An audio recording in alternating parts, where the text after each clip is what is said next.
Yes, it's a natural disaster to worry about. What happens if I heat up this rubber band? When Thought all about rubber. heat materials like glass or plastic, the atoms vibrate faster. They get slightly farther apart, and this reduces intermolecular forces. So the material gets weaker. Under tension, it stretches. But when I heat up this rubber band, the opposite happens. It actually pulls more strongly. The rubber band contracts and the weight goes up. So why does this It shrinks up. happen? Well, rubber is unlike any other material. It's waterproof. As it's breaking, it actually becomes tougher, and it can stretch up to 10 times its length and bounce back, no worse for wear.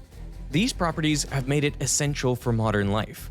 It forms the tubes and seals that carry our gas and water, the belts that drive our motors, and the tires on our cars, trucks, and planes.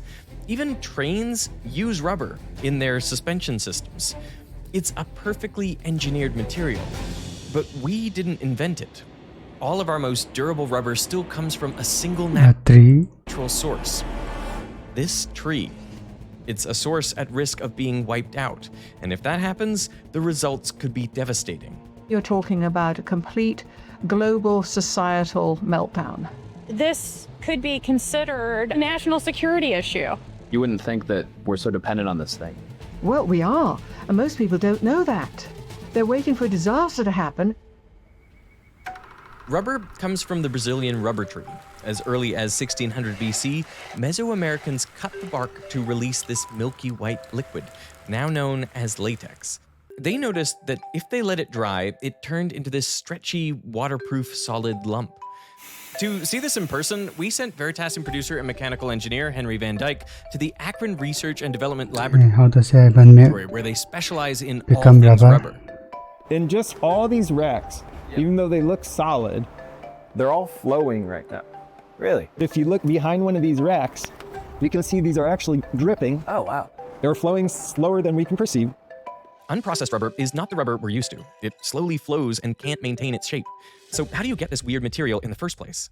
Well, just underneath the bark are special tube-like cells that carry the latex. Floating around inside are lots of isopentenyl pyrophosphate, or IPP. This is the building block or monomer of rubber. In fact, IPP is found everywhere in nature, including inside you. Huge amounts of us are dependent upon that little molecule. We make short-chain rubber in our livers. It's called dolicol. You're busily making rubber. You are a rubber factory. What do you mean? Why am I making rubber? It's essential for cell membranes. Special builder enzymes grab these monomers to build The skin membrane this like long chain that. of over 10,000 monomers. They build a polymer. This is rubber. So I get students to think about, if this is a carbon atom, and then I've got my next carbon atom along the chain next to it, yeah? And then I've got my next carbon atom, how many do we have to make up the whole length of the chain? Well, we've got tens of thousands, hundreds of thousands of carbons along the backbone. You start going kilometers in distance from end to end if each atom is the size of this tennis ball. But the polymers aren't stretched out from end to end like that. Instead, they're all coiled up.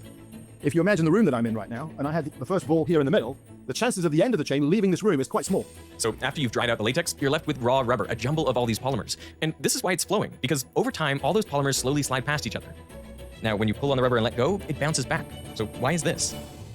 At room temperature, rubber's polymer chains are constantly vibrating and bumping into each other. And other smaller molecules, like air molecules or trapped water molecules, also jostle around and bump into the chains. Now, when you stretch rubber, these chains straighten out. But as you're doing this, those chains are still being bombarded by these smaller molecules. So when you release that stress, there's nothing holding those chains aligned anymore. And the constant bombardment from the smaller molecules and the other chains kinks those chains back up. So the rubber snaps back to its original size. And if you heat the rubber up, well then everything is vibrating faster, and so the chains are going to get kinked up even more, so the rubber pulls back stronger. This is why when you heat up rubber, it shrinks.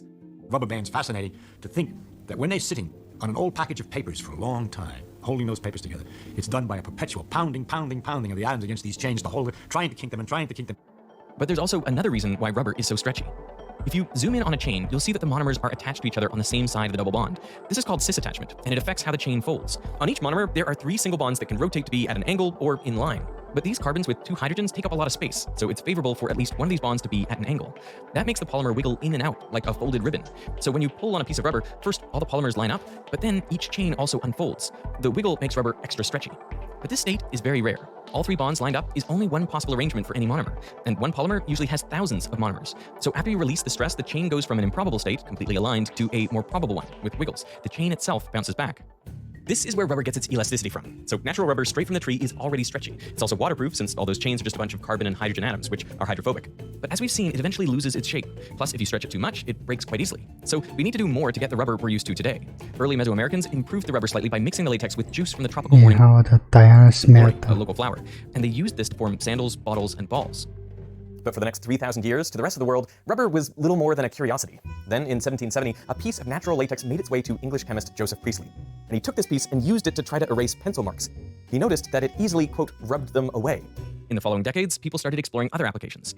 Up until then, people used to waterproof fabric with oil, wax, or tar.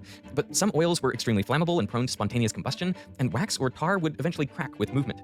Similarly, there were no real good flexible materials at the time. Leather was the best option, but it had little give. Rubber had the potential to fix all those problems. So for the next 50 years, the use of rubber exploded.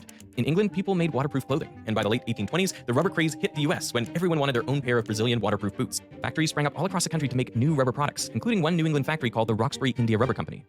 In the spring of 1834, things were looking great for the company. The previous fall, they had sold over $20,000 worth of goods, rubber coats, shoes, and the like. But as the summer came around, problems started to $700K now. emerge. They used to rubberize the fabric to make it water resistant, which was fine until you sat down on a wooden bench on a hot day and you stuck to it. See, all natural rubber has a critical weakness. It's extremely sensitive to temperature changes. It melts when it gets too hot, and it freezes and becomes brittle when it gets too cold.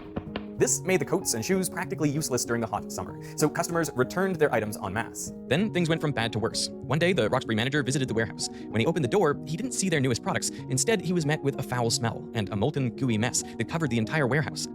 In fact, when we ordered some raw rubber, we were in for a similar nasty surprise. Oh, that is disgusting. What The summer the? heat melted their rubber products, and they started rotting. The sludge stank so badly the manager had the employees secretly bury it at night.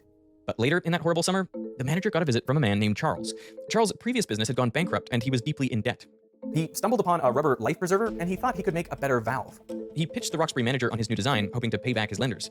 The manager was impressed, but couldn't buy Charles's work. He showed Charles the warehouse full of rotten rubber. Rubber had potential, but in its current form, it was just too problematic. However, he said if anyone could figure out how to make rubber stable in a wider temperature range and non-sticky, well, then that person would stand to make a ton of money. So Charles was determined to become that person. But when he returned home to start his experiments, he was met by an angry creditor who threw Charles into debtor's prison for unpaid loans. Charles asked his wife to bring him raw rubber and her rolling pin. There, in his jail cell, he started adding different compounds into raw rubber. If rubber was naturally sticky, then why couldn't you add dry powders to absorb that stickiness? So he tried adding magnesia, and he got a smooth, non-sticky rubber. But over time, the stickiness returned. After his release, he tested the wear and tear of his rubber compounds by walking around in all rubber outfits. His hands were always covered with gum elastic. He playfully said that the only way to rub rubber off was by rubbing more on. Some mixtures showed promise, but eventually they'd all rot into a sticky mess. So he kept borrowing money to fund his experiments, but because his mixtures all eventually failed, he So actually ended up in Pam. debtor's prison so many times that he jokingly called it his hotel. But Charles refused to give up. When a friend told him rubber is dead, Charles replied, "I am the man to bring it back." In the summer of 1838, he met Nathaniel Hayward, a businessman and inventor. Hayward had done his own experiments with rubber. At one point, he laid out a sheet of rubber and sprinkled on sulfur powder. And when he let this sheet set in the sun, he noticed that it hardened and had a smooth and non-sticky surface. But eventually, it would still melt in the heat and freeze in the cold. He offered his process to his previous company, but it was so horribly smelly that they rejected it. But Charles saw the possibilities, so he helped Hayward get a patent, and then he bought it so that he could use it in his own experiments. Then one day in the winter of 1839, Charles accidentally dropped a piece of rubber mixed with sulfur on a hot stove. When he went to scrape it off, he found that instead of melting, it had charred and hardened. His daughter later said, "As I was passing in and out of the room, I casually observed a little Interesting. piece of gum which he was holding near the fire, and he was unusually animated by some discovery which he had made. He nailed the piece of gum outside the kitchen door in the intense cold. In the morning, he brought it in, holding it up exultingly. He had found it perfectly flexible, as it was when he put it out. So he had made a new rubber with completely different properties, one that seemed to be temperature resistant and much stronger. In fact, we're going to test out unprocessed rubber against rubber processed in this way. Okay, so this is uncured rubber, and I'm going to see how far I can pull it. Uncured rubber is very soft and stretches really far before easily breaking. It's going to hurt. We need to cure it. What does it smell like to you?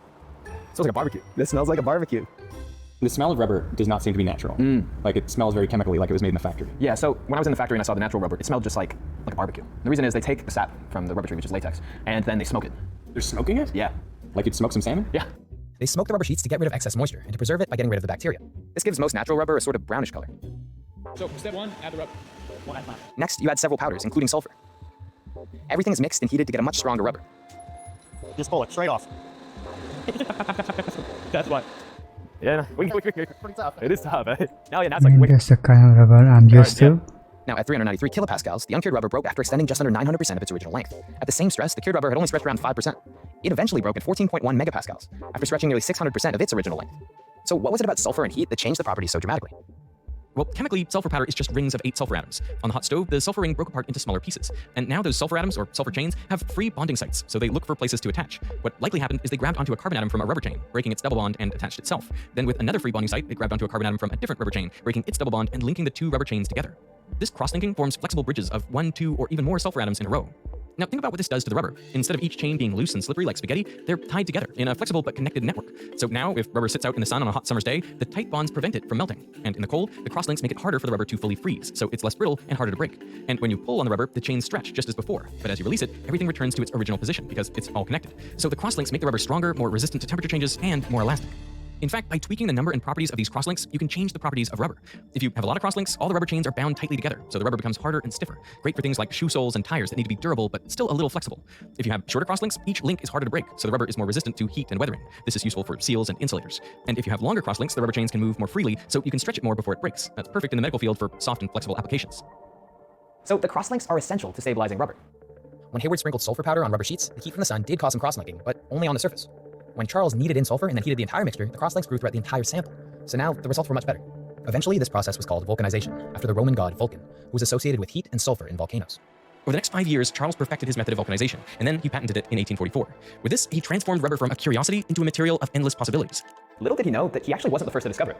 The Mayans or the Aztecs created rubber. Were they also vulcanizing rubber, or was this They actually were. In fact, Charles' discovery was very similar to what the Mesoamericans had been doing for thousands of years. They'd taken the juice from the morning glory, which contained sulfur, mixed it with natural latex, and then by laying it out in the sun, it would heat up and actually naturally create the crosslinks that he discovered in his kitchen. Why did the Europeans, why did they have to reinvent the whole thing? Why did they just ask Well, them? they hadn't even noticed, I don't think. No. In the decades after Charles's invention, tons and tons of products were invented or improved with rubber. Richards makes bold claim he could cross Pacific in this outfit. The inflatable bicycle tire arrived in 1888, the first rubber gloves for medical purposes in 1890, and the first car tire in 1895. And all of this was thanks to Charles' invention. But despite almost single-handedly transforming the rubber industry, he never made much money. I mean, he spent thousands of dollars defending his inventions in patent disputes. And when he passed away in 1860 at the age of 59, he was over $200,000 in debt. That would be around $7.7 million today. In debt? That's crazy. 38 years later, American entrepreneur Frank Sieberling founded a tire company and decided to name it in honor of rubber's inventor, Charles Goodyear. Today, the Goodyear company makes $18.9 billion a year in revenue, and it's the third largest tire manufacturer in the world.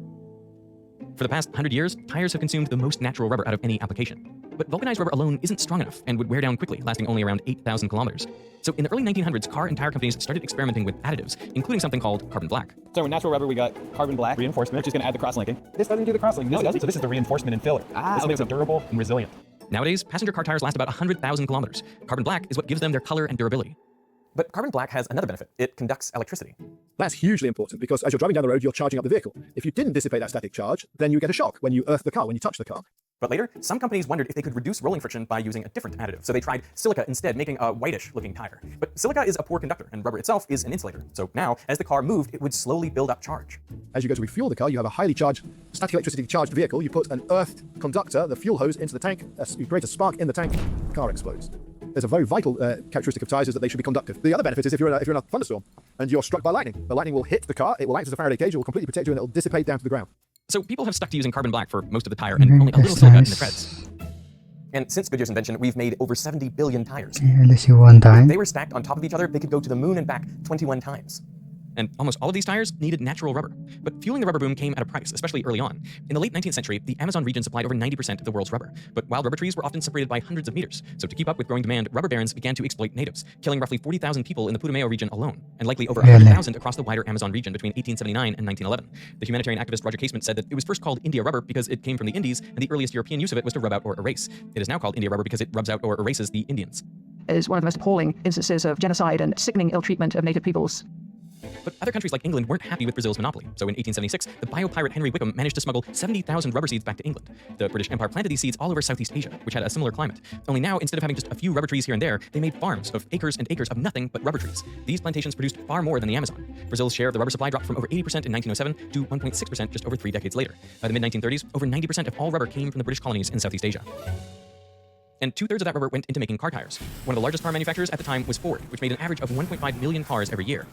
And Henry Ford wasn't comfortable with England's monopoly. So in 1928, he bought 10,000 square kilometers of land from the Brazilian government to build a utopian town. He called it Fordlandia. It had Cape Cod cottages, a hospital, swimming pools, a golf course, and little red fire hydrants. It was an American city in the middle of the Amazon. It could house 10,000 people, all working to plant millions of rubber trees. Ford Plantation is a successful enterprise, a tribute to skill and science. But in the early 1930s, things started to go wrong. Every morning, the workers would wake up, walk to the line of rubber trees, and they'd notice black spots. Just a few at first, little specks on the undersides of the leaves like flecks of soot, but by the afternoon, bacteria. they'd spread to cover the leaves entirely. And the next morning, the leaves were falling off. Shortly after that, the tree died. Every day, another row of trees was infected and dying. People who've seen it say it looks like a fire front. You have the infected trees, and it's green on one side and black on the other, and you see that black line move day by day. You could virtually watch it move, leaving dead trees behind it. The trees were infected by the South American leaf blight, a fungus native to South America.